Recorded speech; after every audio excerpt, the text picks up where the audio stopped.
The MD-11 has the second worst safety record of any commercial aircraft still in service. 11 hull loss accidents, 261 fatalities, an accident rate roughly 3 times higher than the Boeing 727 and nearly double that of the legacy 747. Airlines stopped flying passengers on this aircraft more than a decade ago. KLM's last MD-11 passenger flight landed in Amsterdam on October 26, 2014. Yet on November 4, 2025, UPS was still operating 27 of them. FedEx had 38 more. Cargo carriers kept flying what passenger airlines refused to touch. The question nobody wants to answer. Why? Let's start with what makes the MD-11 different. The MD-11 is a trijet, meaning it has 3 engines, one under each wing and a third mounted in the tail at the base of the vertical stabilizer. When this configuration was common in the 1970s when the MD-11's predecessor, the DC-10, was designed. Back then, twin-engine aircraft weren't certified for long overwater routes. You needed 3 engines if you wanted to fly the Pacific or Atlantic. But the MD-11 entered service in 1990, just as that was changing. Extended Range Twin-Engine Operational Performance Standards, known as ETOPS, were allowing aircraft like the Boeing 777 and Airbus A330 to fly the same routes with only 2 engines. 2 engines burn less fuel than 3. 2 engines require less maintenance than 3. The MD-11 was obsolete almost from the day it launched. McDonnell Douglas built only 200 of them. Production ended in 2000. The company itself no longer exists, absorbed by Boeing in 1997. And here's the uncomfortable truth. The MD-11 never actually met its advertised performance targets. It was supposed to have a certain range. It fell short. It was supposed to have certain fuel efficiency. It fell short. Airlines that bought it expecting one thing got something less. But the problems went beyond economics. The MD-11's handling characteristics have been implicated in multiple accidents. The National Transportation Safety Board determined that the aircraft's controls are more sensitive than other airplanes, especially at low speeds and altitudes near the ground. Pilots reported that the autopilot sometimes didn't disconnect when they applied manual inputs, unlike in other aircraft types. Boeing updated the flight control software in 2000 at the FAA's urging to reduce violent, unintentional pitch movements. The landing characteristics were particularly problematic. The MD-11 has a smaller horizontal stabilizer than the DC-10, a design choice made to reduce drag and improve fuel efficiency. But that smaller tail surface also made the aircraft more pitch-sensitive and harder to control during landing, especially at high weights. 3 times in the MD-11's history, the aircraft has flipped over during landing after bouncing on touchdown. FedEx Flight 14 at Newark in 1997, China Airlines at Hong Kong in 1999, FedEx at Narita in 2009. John DeLisi, Deputy Director of Aviation Safety at the NTSB, noted something remarkable about that pattern. I've never heard of a landing flip-over with any other type of airliner. The MD-11 has done it 3 times. Think about what that means. An aircraft design that, under certain conditions, will invert itself on the runway. That's not pilot error in the traditional sense. That's an aircraft with characteristics that punish normal human responses to abnormal situations. Then there's Swissair Flight 111, September 2nd, 1998. An MD-11 en route from New York to Geneva crashed into the Atlantic Ocean near Halifax, Nova Scotia. 229 people died. The cause was an in-flight fire that started in the entertainment system wiring, but the investigation revealed broader concerns about the aircraft's design and its use of flammable insulation materials. Against this backdrop, passenger airlines began exiting the MD-11 as fast as they could. American Airlines sold its 19 MD-11s to FedEx starting in 1996. Japan Airlines began converting its fleet to freighters and selling them to UPS in 2004. By the early 2000s, only KLM was still operating scheduled passenger service, and even they were counting down the days. In October 2014, KLM flew its final MD-11 passenger service, ending what the airline called a remarkable era. The aircraft had become too expensive to maintain, spare parts were scarce, fuel consumption was uncompetitive.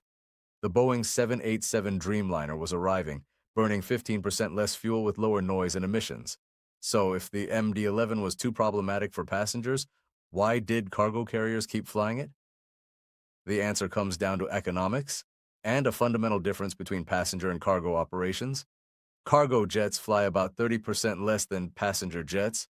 When you're flying fewer hours per year, fuel efficiency matters less. The MD-11's thirsty engines burn money on every flight, but if you're making fewer flights, that money adds up more slowly. Acquisition costs are even more important. By the time passenger airlines were dumping their MD-11s, those aircraft could be purchased or converted to freighters for a fraction of what a new 777 freighter would cost. Cargo carriers prioritize volume and payload over fuel burn. The MD-11 can carry massive amounts of freight. For operators watching every dollar, the math worked. Aviation consultant Mike Boyd summed it up. An airliner is only as old, basically, as its last D-check. When N259UP was converted from a Thai Airways passenger jet to a UPS freighter in 2006, it underwent a complete overhaul. It essentially became a new airplane in terms of structural integrity, even if the fundamental design remained unchanged. But here's what that argument misses. The MD-11's problems aren't just about age. They're about design. No matter how many D-checks you perform, you can't change the fact that the aircraft has sensitive flight controls. You can't change the undersized horizontal stabilizer. You can't change the three-engine configuration that creates maintenance complexity. And critically, you can't change the pylon attachment design that has now been implicated in 15 deaths. The spherical bearing that failed on UPS 2976 had a known failure mode. Boeing documented it in 2011. The bearing race could crack circumferentially at the design recess groove, splitting into two pieces. This had happened 4 times on 3 different aircraft. Boeing designed a new bearing that eliminated the problematic groove, but they never required operators to install it. They issued a service letter, not an airworthiness directive. Recommendations, not requirements. That's the regulatory environment that allowed a 34-year-old aircraft with a known component failure mode to continue flying. Some defenders of the MD-11 point out that well-operated examples had excellent safety records. American Airlines and Delta flew the type without any fatal accidents. KLM operated for 21 years with no hull losses. The argument goes that most accidents involved cargo operators, and cargo operations require higher landing weights that make the aircraft's quirks more pronounced. There's some truth to that. The MD-11's safety record in cargo service is notably worse than in passenger service. FedEx alone has lost multiple aircraft in landing accidents. The higher landing speeds required at heavy cargo weights create less margin for error when the aircraft's sensitive pitch control characteristics come into play. But this creates a disturbing paradox. The aircraft is safer when carrying passengers because passenger operations involve lower weights. Yet, it's cargo carriers, operating at maximum weight, who kept flying it after everyone else stopped. UPS was already planning to phase out the MD-11 before the Louisville crash. FedEx planned to retire the type by 2032. The writing was on the wall. These were aging aircraft with high maintenance costs, difficult handling characteristics, and no replacement parts supply chain. The question was never whether they would be retired, only when. The crash of UPS 2976 may have provided the answer. Following the accident, the FAA issued an emergency airworthiness directive grounding all MD-11s and the related DC-10s until inspection criteria could be developed. Boeing says those criteria won't be ready until 2026 at the earliest. Western Global Airlines, with 15 MD-11s now parked, has furloughed crews. UPS announced in January 2026 the complete retirement of its MD-11 fleet. The last true MD-11 revenue flight may have already happened. For pilots and aviation professionals, there are difficult questions to sit with. When does an aircraft design become too problematic to operate, regardless of economic arguments? When does properly maintained become insufficient because the design itself creates unacceptable risk?